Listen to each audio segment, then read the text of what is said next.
People keep saying this is the same Barcelona, and that is exactly the mistake.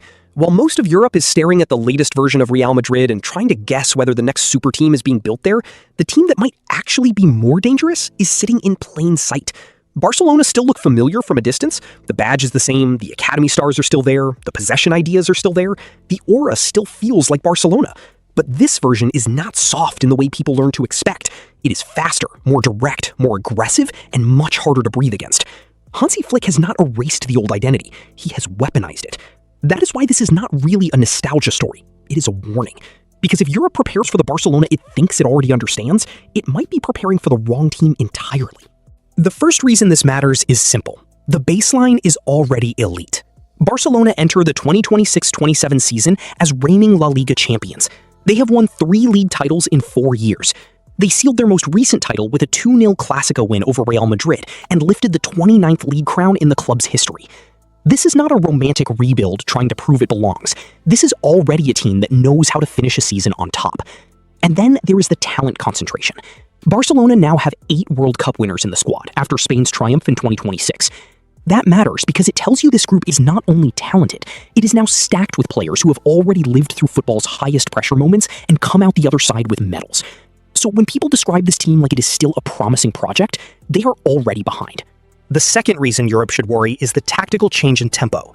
Under Flick, Barcelona do not just want the ball. They want the ball back immediately, and they want to attack before you can reset. The shape holds high, the line squeezes the pitch, and the counterpress arrives fast. When the ball turns over, the reaction is not caution, it is punishment. That is what makes them so uncomfortable.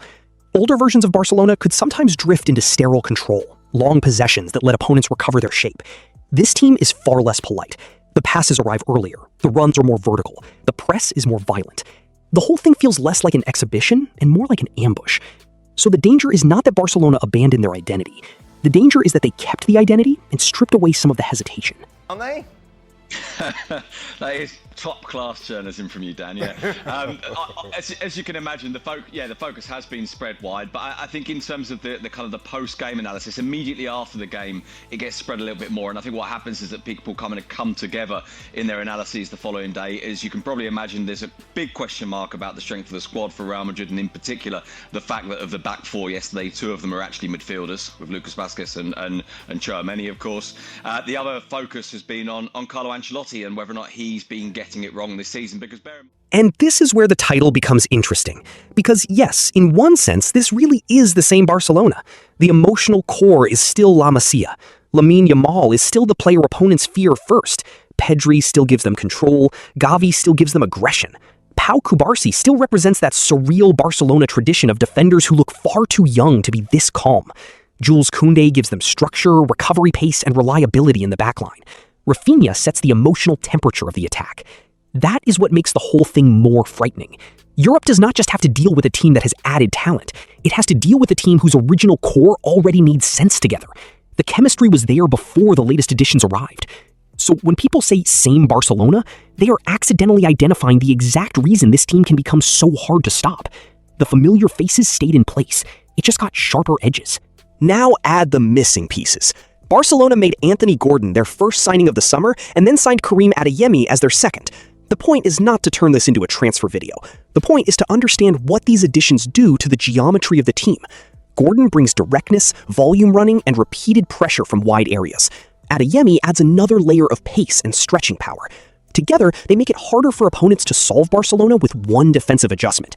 If a team overcommits to Yamal, there is now more speed and penetration elsewhere. If a team wants to defend narrow, Barcelona have more ways to drag the line apart. If a team wants to survive the press and then attack the spaces, it has to do that while dealing with even more recovery speed and more immediate counters coming back the other way. That is why the signings should be understood as amplifiers. Barcelona were already dangerous. These moves increase the number of ways they can punish the wrong defensive choice. The philosophy they have, it's similar like mine, so ball possession and really attacking football. These are the things I love, and I will work about that. Barcelona has one of the best academy in the world, and they have a good mix between experienced player and also the young talent player. And I think we have to improve them, that they can improve, and this is our job. And this is the part that has to stay in the video if the final warning is going to feel credible. Barcelona are not unbeatable. The same aggression that makes them scary can also create risk. A high line always leaves space behind it. A team that commits numbers forward can still be vulnerable in transition if the first wave of pressure is broken. A younger core can still be dragged into emotional moments or rushed decisions in the wrong match state. That vulnerability is real. But that weakness actually sharpens the argument rather than weakening it. Because the question is no longer whether Barcelona have flaws. Every top side has flaws. The real question is whether an opponent can expose those flaws without first surviving the pressure, the speed, and the attacking volume Barcelona now bring. That is a much harder problem.